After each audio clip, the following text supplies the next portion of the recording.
Glória a Deus. Abra sua Bíblia no Evangelho de João, capítulo 23, aliás, capítulo 4, versículo 23 e versículo 24. Amém? Glória a Deus. Evangelho de João, capítulo 4, versículo 23 e versículo 24.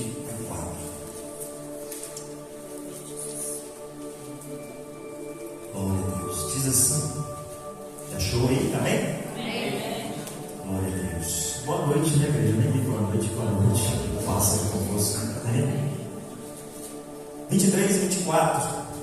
O Espírito diz assim: mas vem a hora, e já chegou, quando os verdadeiros adoradores adorarão o Pai em espírito e em verdade, porque são estes que o Pai procura para seus adoradores. Deus é espírito, e importa que os seus adoradores o adorem em espírito e em verdade. Aleluia. Se nós observarmos este versículo atentamente, muito conhecido, mas o Espírito Santo nos dá uma direção para nós, para a igreja. Esse versículo ele fala, mas vem a hora e já chegou, onde os verdadeiros adoradores adorarão o Pai. Adorarão o Pai. Esta mulher, aqui está falando da mulher samaritana, eu vou só dar a introdução na vida dela. Ela tinha um dilema na sua vida. Ela tinha uma preocupação, algo que lhe tirava a paz, algo que lhe tirava, quem sabe, até mesmo o sono, porque ela era uma mulher samaritana. E os samaritanos, eles adoravam no monte. Mas mesmo ela sendo samaritana, ela não conseguia adorar no monte, porque ela era uma mulher imoral. E ela tinha esse embate, os samaritanos, porque os judeus adoravam em Jerusalém. E em Jerusalém ela também não poderia adorar, porque ela era mulher samaritana. Mas Jesus, foi necessário ele passar por Samaria para ter um encontro com esta mulher. E ele deu àquela mulher, e ele deu para todos nós, algo que no Velho Testamento não tinha. A hora vem, mulher, e já chegou, onde os verdadeiros adoradores adorarão o Pai. Nós temos um Deus que é Pai. E aquela mulher pôde resultar agora, porque ela não precisava mais ir para o monte, e nem precisava mais ir para Jerusalém. Ela agora recebeu e percebeu que ela tem um Pai. Ela tem um Pai. Por isso ela foi agora salva e mudou a história da sua vida, a ponto dela falar para todos os moradores de Samaria de que ela havia encontrado com Cristo, um ungido. E é isso que eu quero falar nesta noite, sobre paternidade, sobre origem. Sobre origem. Abra sua Bíblia em Mateus, capítulo 6.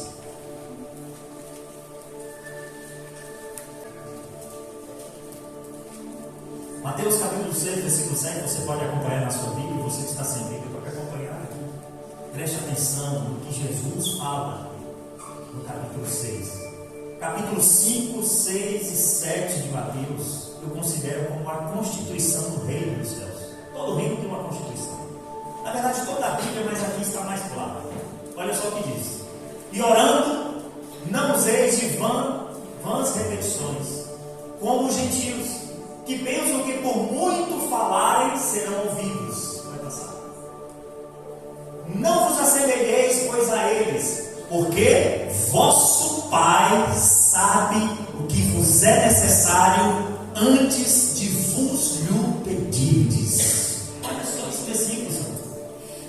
Aqui Jesus está falando que o nosso Pai, Deus no Velho Testamento, deixa aí, Deus no Velho Testamento ele não era Pai. Depois da queda, ele deixou de ser Pai para a humanidade, ele era o Deus justo, o Deus verdadeiro, o Criador, o Eterno. Mas Jesus, ele veio trazer para mim, para você, um pai. E um pai, ele é origem. Um pai é provedor. Um pai é aquele que cuida, é aquele que ama, é aquele que abraça. E Jesus passa a mostrar para nós aqui que nós temos um pai. E este pai, ele sabe o que nós necessitamos antes mesmo de abrirmos a boca. Isso aqui é paternidade. Por que nós ficamos tão preocupados, como diz mais à frente, com as coisas? Com o que comer, com o que vestir, com o que comprar, com o que ter. Se nós temos um pai que ele sabe antes de você falar, ele sabe antes de você pensar, ele sabe antes de você precisar que você precisa. Nós temos um pai. Quando nós éramos pequenos, quando nós éramos totalmente dependentes de Deus, dos nossos pais biológicos, nós não nos preocupávamos. Ou você preocupava? Você preocupava com o café da manhã? Você acordava pela manhã preocupado em comprar o café da manhã? O pão, o açúcar, o café, o leite, o ovo. Você preocupava? Não. Você levantava e estava tudo pronto. Porque você tinha e tem um pai provedor. A provisão vem do pai. O cuidado vem do pai. Então, quando você levantava, você não se preocupava com o material escolar. O material escolar estava lá. Chegava a época, o pai, ele sabia da sua necessidade. Meu pai sabia da minha necessidade e ele provia. Ele me dava. Ele providenciava. Eu nem me preocupava com isso. Por quê? Totalmente dependente do meu pai. Totalmente. Mas quando a gente cresce um pouquinho, quando a gente passa a ter responsabilidades, a trabalhar, o que acontece? A gente não tem mais a dependência dos pais. Aí agora vem as preocupações. Aí vem agora também as preocupações, as decepções. E a gente começa a perceber que nós somos vulneráveis. E nós corremos atrás. Mas o Senhor Jesus Cristo, tanto para a mulher samaritana como aqui, para todos aqueles que estavam no monte das bem-aventuranças, ele passa a falar: vocês não podem se assemelhar aos gentios, àqueles que não têm um provedor, àqueles que não têm um pai, porque vocês têm um pai, e ele sabe de tudo o que você precisa. Ele sabe de tudo o que você precisa. Nós precisamos estar na dependência deste pai. Versículo 9. Portanto, vós orarei assim. Você pode orar todos juntos? Pai nosso que estás nos céus, santificado seja o teu nome. Venha o teu reino. Seja feita a tua vontade, assim na terra como no céu. O pão nosso de cada dia nos dá hoje. Perdoa-nos as nossas dívidas, assim como nós perdoamos aos nossos devedores. E não nos conduzas à tentação, mas livra-nos do mal, porque teu é o reino, e o poder, e a glória, para sempre. Amém.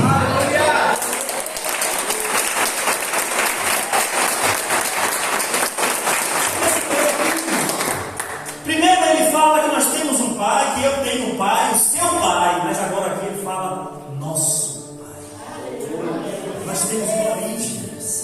Nós temos um provedor, nós temos aquele que cuida de nós, e esse versículo 13 aqui fala: teu é o reino, tua é a glória, o poder para sempre. Quem você é, queridos? Quem nós somos? Se nós temos um pai, quem nós somos? Filhos. E se o reino é dele, o reino também é seu. Você não tem isso também? Se o reino é dele, o reino também é seu. É seu por direito, porque você é filho. Porque você tem alguém que provê. Dele é o poder, então o poder também é do filho. Dele é a glória também é do filho. Por isso que as escrituras diz: veio para o que era seus, mas os seus não o receberam. Mas todos quantos o receberam, deu-lhes o poder, a autoridade de serem feitos filhos de Deus, aqueles que creem no seu nome.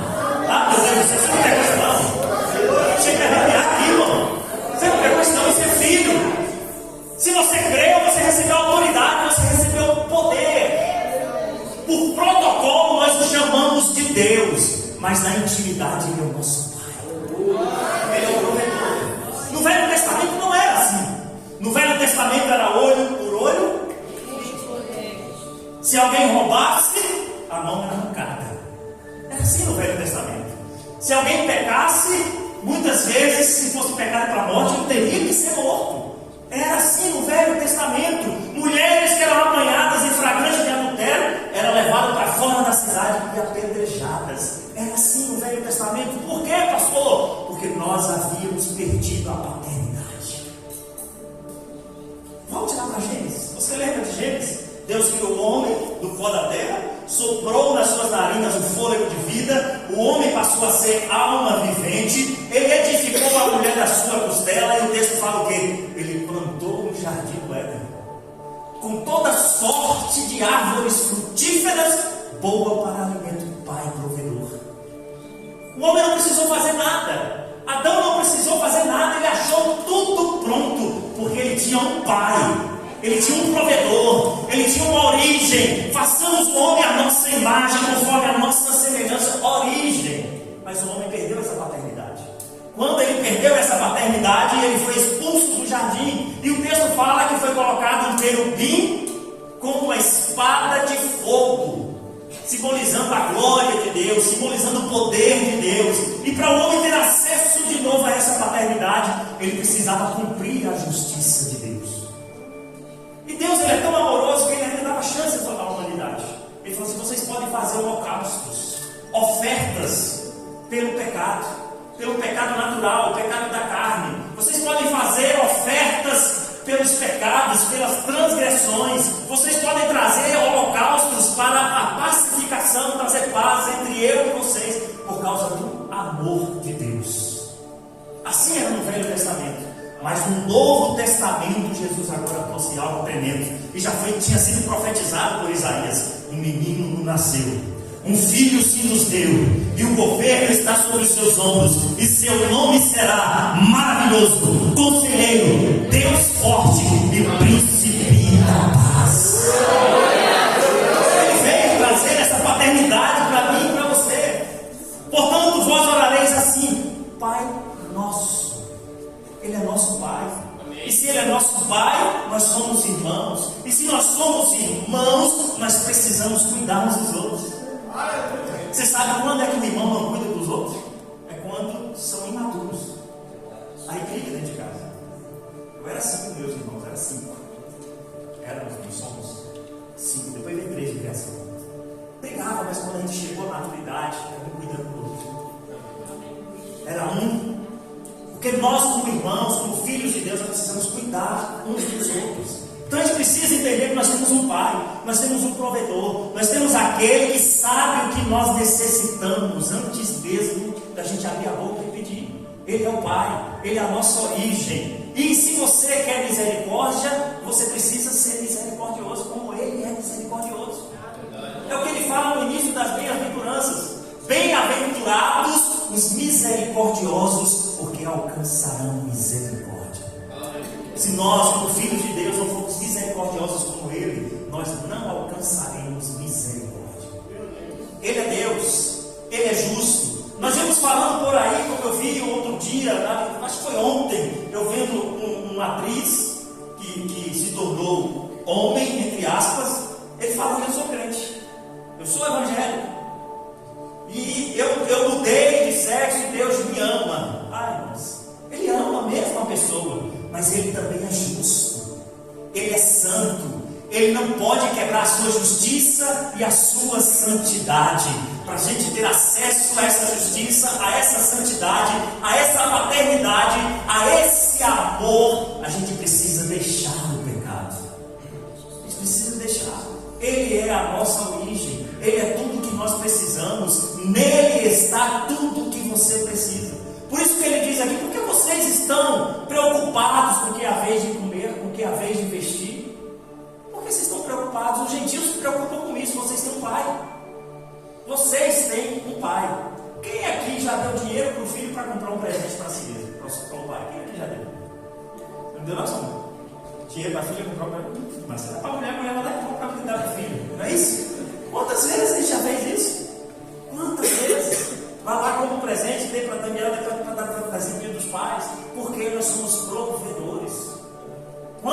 estava totalmente na nossa dependência, tudo girava por nós. Por isso Deus, Ele dá para você devolver para Ele. Você quer santificação? Peça a Deus, Ele vai te dar a santificação para você devolver para Ele. Você quer sabedoria? Peça ao Pai, Ele vai te dar sabedoria para você servir com sabedoria a Cristo e a igreja. Você quer paz? Peça a Ele. Ele vai te dar paz, mas é tudo para Ele. Tudo que Ele traz para as mãos do Filho é para devolver para Ele. Tudo que Ele te dá é para você devolver para Ele como Pai. Devolva tudo que Ele te dá. Ah, pastor, eu não consigo perdoar. Peça perdão a Ele. Senhor, encha o meu coração do seu presente. Quando você me der este presente, eu te darei. E eu expressarei este presente do amor, do perdão, da amabilidade. A gente precisa ter isso como base da nossa vida. Isso tem que ser Pai. Por isso que Ele fala assim: quando vocês orarem, não usem de vãs repetições. Faz só uma vez. Peça só uma vez. Porque os gentios aqui pedem muito, presumindo que vão receber. Mas o filho, irmão, se ele pedir uma vez, o pai, ele dá. O pai faz tudo pelo filho. O pai protege o filho. Não vos assemelheis, pois a ele, porque Deus, o vosso Pai, Ele sabe. Ele sabe o que você precisa. Você está precisando de saúde? Ele te dá. Está precisando de paz na sua casa, paz no seu trabalho? Ele te dá. Mas tudo que Ele te dá tem que ter um retorno para Ele. Tudo é para Ele. Trazei para mim, Ele diz, traz as ofertas, traz os seus agradecimentos, traz as suas festas, as suas comemorações, tudo para mim, porque Ele é a nossa origem. Por isso que no versículo 19 ele fala assim: não acumuleis para vós outros tesouros sobre a terra, onde a traça e a ferrugem corrói, e onde ladrões escavam e roubam, mas ajuntai para vós outros tesouros no céu, onde traça nem ferrugem corrói, e onde ladrões não escavam nem roubam, porque onde está o teu tesouro, aí estará também o teu coração. Aonde está o teu tesouro? O nosso tesouro precisa estar em Deus, o nosso Pai. Precisa estar nele, porque onde estiver o seu tesouro, aí estará o teu coração. Continuando: são os olhos a lâmpada do corpo. Se os teus olhos forem bons, todo o teu corpo será luminoso. Se porém os teus olhos forem maus, todo o teu corpo estará em trevas. Portanto, caso a luz que em ti há sejam trevas, que grandes trevas serão. Ninguém pode servir a dois senhores, porque ou há de aborrecer-se de um e amar ao outro, ou se devotará a um e desprezará o outro. Não podeis servir a Deus e às riquezas. Você vê que aqui ele não coloca Deus e Satanás, ele coloca as provisões, aquilo que nós precisamos, as riquezas, os bens, aquilo que tanto nós almejamos, aquilo que tantos acabam a sua vida, a sua saúde para alcançar, e depois gasta tudo para cuidar da saúde. São traças que comem, são ferrugens que corroem. A gente precisa colocar o nosso coração no tesouro maior, que é o nosso Senhor Jesus Cristo. Glória a Deus. Ele é o nosso tesouro maior. Por isso que ele fala: porque vocês estão preocupados? Não se preocupe com o que é a vez de comer e vestir. Não se preocupe com nada disso, porque Ele já preparou tudo. Ele já dispensou todas as bênçãos celestiais sobre nós. O que eu e você precisa fazer é buscar, pois, em primeiro lugar o seu reino e a sua justiça, e todas estas coisas vos serão acrescentadas. Glória a Deus. Portanto, não vos inquieteis com o dia de amanhã, pois o amanhã trará os seus cuidados. Basta ao dia o seu próprio mal. Para que está preocupado com amanhã? Amanhã a gente nem sabe se está vivo, nem sabe se estaremos aqui. Para que se preocupar? O amanhã ainda não veio. O amanhã pertence a Deus. Eu tenho que descansar na presença. Pai, Ele é meu Pai. Eu tenho que abraçá-lo. Por isso João ele entendeu isso. Quando a gente vê o texto falar assim que João, ele colocava a sua cabeça no peito de Jesus, é porque ele já considerava Jesus como Pai. Por isso ele escreveu. Por isso ele escreveu: a hora vem e já chegou, onde os verdadeiros adoradores adorarão ao Pai. Ele não fala ao Deus justo, ele não fala ao eterno, ele não fala ao Criador, ele fala ao Pai. Você tem um Pai? Você tem um Pai? Se considera Deus como seu pai? Você vive dessa maneira? Então abrace, então beije, tenha intimidade com Ele, porque é Ele que nos provê todas as coisas. É Ele que nos provê. Paulo ele fala algo interessante no capítulo 7 de Romanos. Ele fala assim: porque nem mesmo, versículo 15, compreendo o meu próprio modo de agir, pois não faço o que prefiro, e sim o que detesto. Ora, se faço o que não quero, consinto com a lei que é boa. Neste caso, quem faz isso já não sou eu, mas o pecado que habita em mim. Porque eu sei que em mim e na minha carne não habita bem nenhum, pois o querer o bem está em mim, não porém o efetuar. Porque não faço o bem que prefiro, mas o mal que não quero, esse faço. Mas se eu faço o que não quero, já não sou eu quem o faz, e sim o pecado que habita em mim. Então, ao querer fazer o bem, encontro a lei de que o mal reside em mim. Porque no tocante ao homem interior tenho prazer na lei de Deus, mas vejo nos meus membros outra lei, que guerreando contra a lei da minha mente, me faz prisioneiro da lei do pecado que está nos meus membros. Desventurado homem que sou, quem me livrará do corpo desta morte? Porque nós, na justiça de Deus, nós nunca vamos alcançar. Não adianta falar assim: eu não vou fazer mais isso, eu não vou pecar mais, eu não vou pensar mais disso, eu não vou assistir. Não adianta. O que nós temos que fazer é aproximar de Deus como Pai. Aí Ele vai nos orientar. Por isso que Ele diz: graças a Deus por Jesus Cristo nosso Senhor, de maneira que eu de mim mesmo com a mente sou escravo da lei de Deus, mas segundo a carne da lei do pecado. Aí ele entra no capítulo 8. Agora, pois, já nenhuma condenação há para os que estão em Cristo Jesus, porque a lei do Espírito da vida em Cristo Jesus te livrou da lei do pecado e da morte. E continua: porquanto ao que for impossível a lei no que estava enferma pela carne, isso fez Deus enviando o seu próprio Filho em semelhança de carne pecaminosa, e no tocante ao pecado, e como efeito condenou Deus na carne o pecado, a fim de que o preceito da lei se cumprisse em nós, que não andamos segundo a carne, mas segundo o Espírito. Porque os que se inclinam para a carne cogitam das coisas da carne, mas os que se inclinam para o Espírito, das coisas do Espírito. Porque o pentor da carne dá para a morte, mas o do Espírito para a vida e paz. Amém. Na lei nós não conseguimos, mas agora como filhos nós conseguimos. Por isso que o versículo 14 fala assim: pois todos os que são guiados pelo Espírito de Deus são filhos de Deus. Na carne, na nossa alma, não conseguimos ser filhos, mas no Espírito somos filhos de Deus. Os que são guiados pelo Espírito de Deus são filhos de Deus. Continua: porque não recebestes o espírito de escravidão para viverdes outra vez atemorizados, mas recebeste o espírito de adoção, baseado no qual clamamos: Abba. É no Espírito que nós clamamos que Ele é o nosso Abba, Ele é o nosso Pai, Ele é o nosso Paizinho, o nosso Pai querido, e é no Espírito que nós conseguimos viver isso. Paulo ele deixa claro aqui: porque eu não consigo fazer o bem, mas o mal está sempre na minha porta, sempre na minha frente. Mas se eu colocar a minha mente no Espírito, eu me torno filho. Porque os que são guiados pelo Espírito é que são filhos. Quando a gente está sendo guiado pela nossa alma não transformada, a nossa mente, as nossas emoções, os nossos sentimentos não transformados, nós não somos filhos. Mas quando somos guiados por esse Espírito que veio habitar dentro do nosso espírito humano, aí nós conseguimos ser filhos verdadeiros de Deus. Para você entender, eu estou terminando. O jovem rico chegou para Jesus e falou assim: bom mestre, o que eu faço para herdar a vida eterna? Qual foi a resposta de Jesus? Bom é Deus. Bom é Deus. Por que Jesus falou isso que bom é Deus? Porque tudo provém dele. A bondade vem de Deus.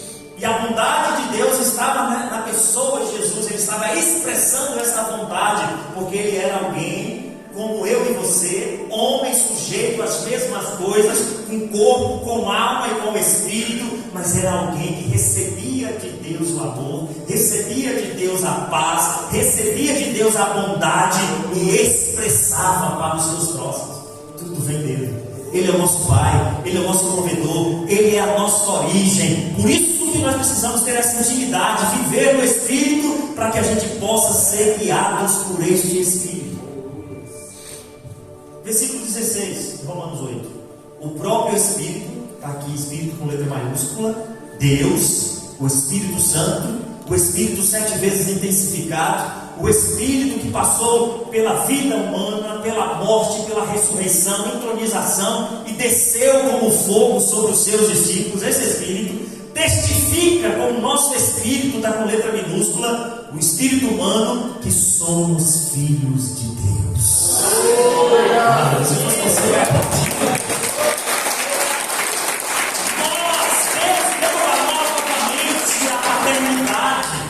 Nós não éramos filhos, nós estávamos desgarrados, nós não fazíamos parte da família de Deus, mas Ele nos introduziu na sua família. Nós somos agora filhos de Deus. Abra aí a sua Bíblia em Efésios. Efésios.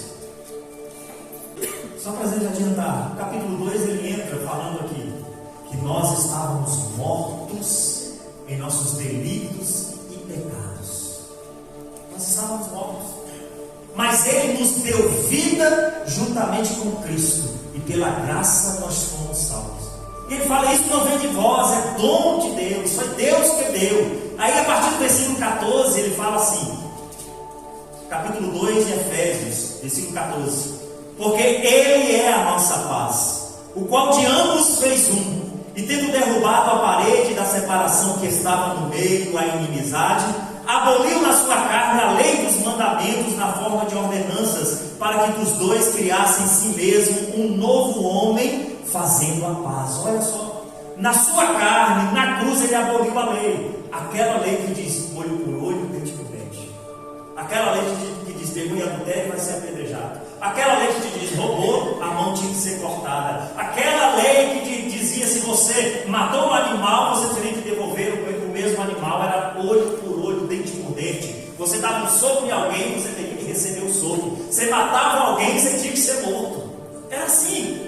No Velho Testamento era a lei de Deus, mas Jesus Cristo na carne, na cruz do Calvário, Ele quebrou, Ele aboliu na sua carne a lei dos mandamentos na forma de ordenanças, para que dos dois, judeus e gentios, criassem em si mesmo um novo homem, fazendo a paz. Versículo 16: e reconciliassem ambos em um só corpo com Deus, por intermédio da cruz, destruindo por ela a inimizade. Versículo 17: e vindo evangelizou paz a vós outros que estáveis longe, e paz também aos que estavam perto, porque por ele ambos temos acesso ao Pai em um Espírito.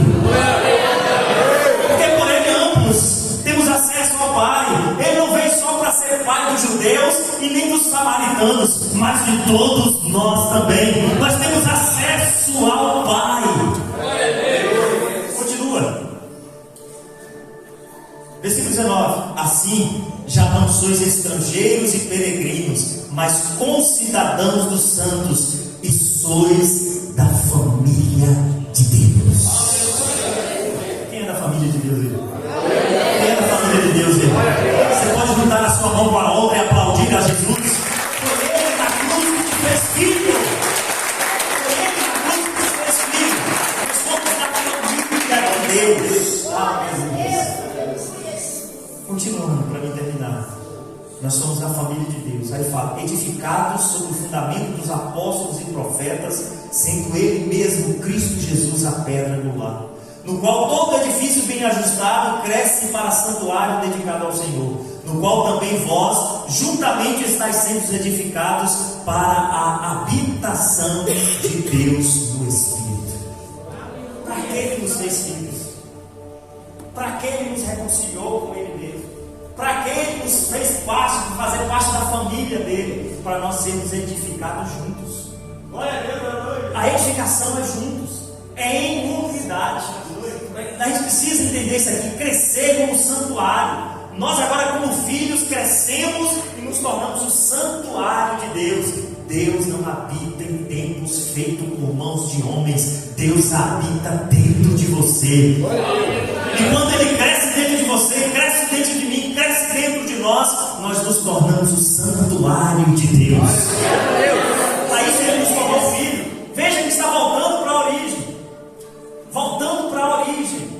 Novamente. Por isso que Ele diz: Deus nos escolheu nele antes da fundação do mundo para sermos santos e irrepreensíveis perante Ele, e em amor nos predestinou para sermos filhos de acordo com o beneplácito de sua vontade. Glória a Deus. Fique de pé, queridos. Fique de pé. Glória a Deus. É de acordo com o beneplácito da sua vontade. Aleluia.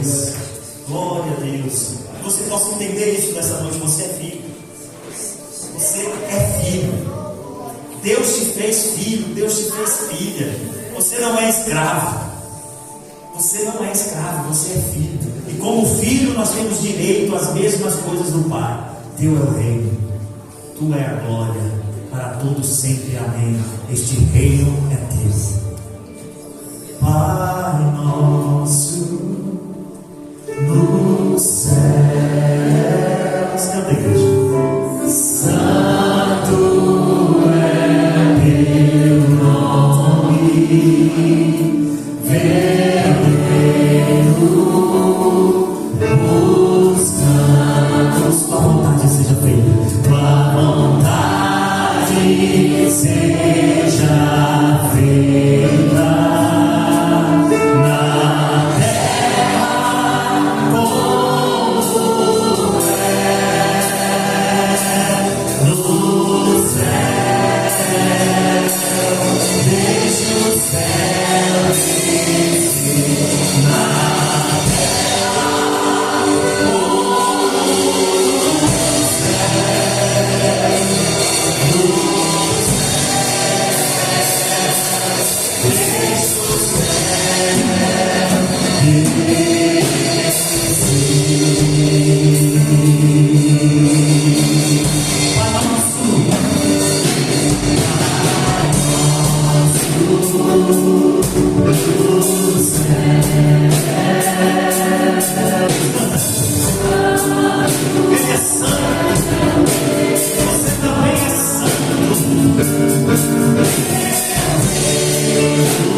Deixa o céu descer, você, vamos, Deus é o reino, Deus é o poder, tua é a glória, sempre amém. Deus é o reino.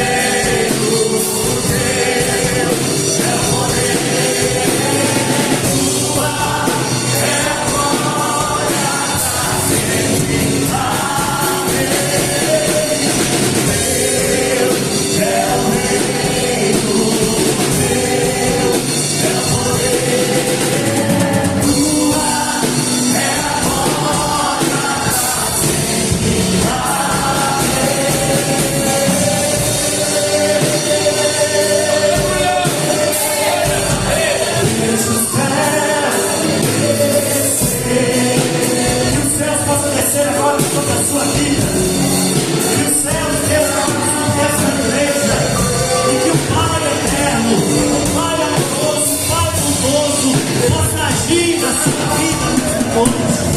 Ele está pronto para perdoar. Se nós voltarmos os nossos corações para Ele e dizer: Pai querido, Paizinho, ama Pai, eu errei, eu peguei, Senhor, mas me perdoa, eu sou teu filho.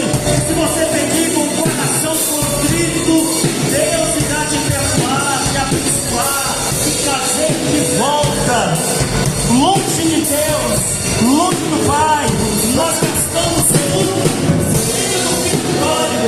Filho do filho pródigo, que fala que é toda a riqueza, que é tudo que lhe pertence, mas ele saiu para longe do Pai, para distante, para uma terra longe, saiu da glória da eternidade, saiu do reino de Deus e ele gastou tudo, mas ele se arrependeu. Ele disse no seu coração: trabalhadores do meu Pai, tenha alimento, e tudo que eles precisam, eu vou comprar. Vou dizer que meu Pai vai trata-me como um dos seus trabalhadores, mas o Pai não tratou de como trabalhador, foi como que correu, abraçou. É isso que o Pai faz. Ele abraça, ele perdoa, ele dá uma veste nova, ele põe a mão nos dedos, ele dá uma sandália nova, e ele faz uma festa, porque o filho que estava morto voltou, aquele que estava longe voltou, e nós somos filhos de Deus, e como filhos nós temos direito do perdão do Pai, temos direito do amor do Pai, da paz do Pai, do reino do Pai. Vamos ser filhos obedientes, filhos que satisfazem o debaixo da casa do nosso Pai. Ele é o Pai querido, o Pai amado. O filho que está na solteira, quando volta, Deus limpa. E esse limpar é só o pouquinho do sangue precioso de Jesus. Sinta o sangue purificando, sinta o sangue te lavando, volte descendo tudo de novo. Volte para o Pai, volte para os braços do Pai. Ah, pastor, mas eu continuo na igreja, eu sempre estou na igreja, todo domingo, ou às vezes na quarta-feira, ou todos os cultos, mas você às vezes não se sente como filho. Ei, o Espírito Santo manda te dizer: você é filho, você é filha, e seja prontos para serem limpos pelo meu sangue, que Deus está resgatando, trazendo você de volta como filho, filho que tem intimidade com o Pai, que abre o coração para o Pai. Abra o seu coração nesta noite, comece a falar agora com o seu paizinho, com o nosso Abba Pai. Abba Pai, abençoa os teus filhos nesta noite, abençoa a tua família, meu Pai, nesta cidade, Senhor, no Brasil, em toda a terra, os teus filhos, Senhor, aqueles que estão entristecidos, aqueles que estão depressivos, aqueles que estão preocupados com o dia de amanhã, com o que vai acontecer, o que aconteceu, o que pode acontecer. Espírito Santo de Deus, Espírito deste Pai amoroso, comece a agir agora nos corações,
Pai nosso que estás nos céus, santificado é o teu nome, venha o teu reino, seja feita a tua vontade, assim na terra como nos céus. Jesus mais uma vez.